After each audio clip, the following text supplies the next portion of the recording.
আপনি কি কখনো ভেবে দেখেছেন একজন বাদশা যার অধীনে মানুষ, জিন এবং পাখিদের বিশাল বাহিনী ছিল, তিনি কেন একটি ছোট্ট পিঁপড়ার কথা শুনে তার পুরো বাহিনীকে থামিয়ে দিয়েছিলেন? এই ঘটনাটি হজরত সুলাইমান আলাইহিসসালামের, যাকে আল্লাহ এমন এক বাদশাহী দিয়েছিলেন যা আর কাউকে দেয়া হয়নি।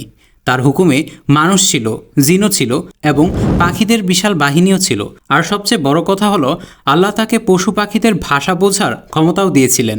একদিন তিনি তার পুরো বাহিনী নিয়ে একটি ময়দান দিয়ে যাচ্ছিলেন, কিন্তু তখনই মাটির উপর থেকে একটি ছোট্ট পিঁপড়া তার জাতিকে উদ্দেশ্য করে ডাক দিল।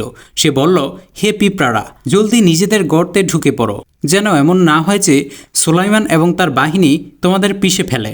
ভাবুন একবার, কত ক্ষুদ্র এক প্রাণী, কিন্তু তার নিজের পুরো জাতির জন্য কতটা চিন্তা ছিল এবং সে নিজের জীবনের চেয়েও অন্যদের বাঁচানোর কথা ভাবছিল। আর আমাদের কথা ভাবুন একবার, আমরা মানুষ হয়েও মানুষদের ধ্বংস করার ধান্দায় আছি। সে যাই হোক, এই কথা হজরত সুলাইমান আলাইহিসসালাম শুনে ফেললেন এবং তিনি মুচকি হাসলেন।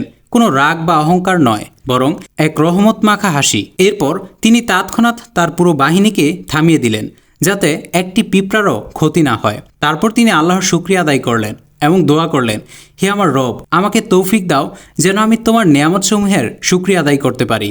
প্রকৃত ক্ষমতা অন্যদের পিষে ফেলার মধ্যে নয়, বরং ক্ষুদ্র প্রাণীকেও নিরাপত্তা দেওয়ার মাঝে নিহিত।